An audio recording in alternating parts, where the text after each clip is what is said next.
Paul, I know you don't like dwelling on it, but your thoughts on last week? How disappointed were you not to take anything from the game at Ipswich? I think you've got to be disappointed because, you know, you don't want to sound like a broken record sometimes, and you know, it was a game we never ever deserved to lose. You know, and sometimes you sit there after the game and, you know, you've got to analyse and you've got to be critical and but you've also got to be fair. You know, when a team in the second half, with all due respect to Ipswich, it wasn't a good game of football. It wasn't like we played great, but we were certainly the better team on the pitch. Second half, it was one of the most comfortable halves we'll have, and we've conceded a goal out of nothing. So the disappointment is that the away form does have a pattern, unfortunately, of losing. Losing normally by an odd goal in games that we're very heavily involved in. But can you ask the players to give you any more than the supporters? I'm not so sure we can. Sometimes the margins in football are small.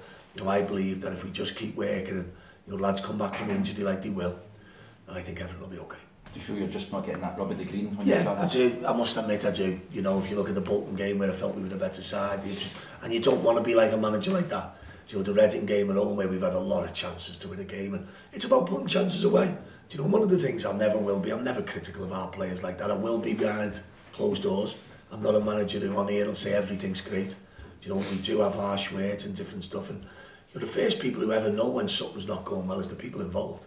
You know, the players don't want to be on a bad run. The players started the season great. You know, but unfortunately we are where we are, and it's our job to get out of it. In terms of the season, we're approaching the halfway point. How do you assess the season so far? It is what it is. We started off really well. Unfortunately, we've been on a run now for a period of time where it hasn't been as good as we want. If we had another 3, 4, 5 points, the league table would look fantastic for us, and that's our target. You know, all fixtures are tough, none more so than tomorrow. We go into a really tough Christmas period, but the season is a 46 game campaign. You know, and at the end of the season, like last year, we said it all along, you get what you deserve. In terms of that game tomorrow then, Birmingham, what sort of side are you expecting to face? I think a very difficult team to beat, that's for sure. I think Gary's done a fantastic job there, hasn't he, after the initial, for them, a slow start, if you like. You know, they went a large amount of games unbeaten. You know, they've been on a good run. You know, they've won a lot of games of football in a fantastic league position, and they carry a very live threat, that's for sure. In terms of that festive period, you mentioned some cracking games, especially for the fans to look forward to.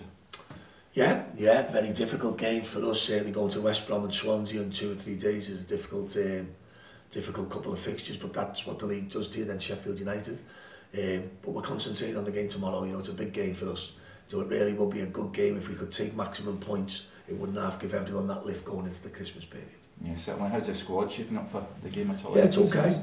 Do you know, Gavin Massey was on the bench last week and could have went on the pitch. I just didn't feel, you know, at that stage in the game there was much value in putting him on. It wasn't a great day. He'd been out with a hamstring injury. It was a very cold day.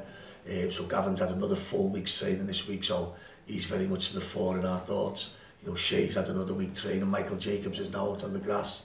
Nick Powell's doing great with his rehabilitation. So fingers crossed, hopefully, you know, by the time we get to the new year, we might have everyone fit for selection.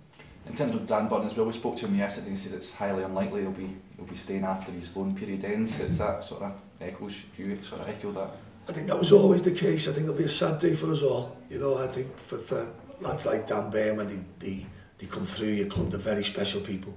You know, not so much just about, again, as a player, but as a man. You know, he conducts himself so well as a figure within the club, within the dressing room, within the community. You know, while one part of us wishes him, you know, fantastic and great, there's also a lot of disappointment in the fact that we're losing a great player and a great lad as well. Yeah, I was going to say, how big a player has he been for you since you've been here? It's been massive in my 18 months here. You know, initially when I come in 18 months ago, there was a lot said about a lot of the players. You know, the word on the street was certain stuff about the dressing room, the players, the culture of the club.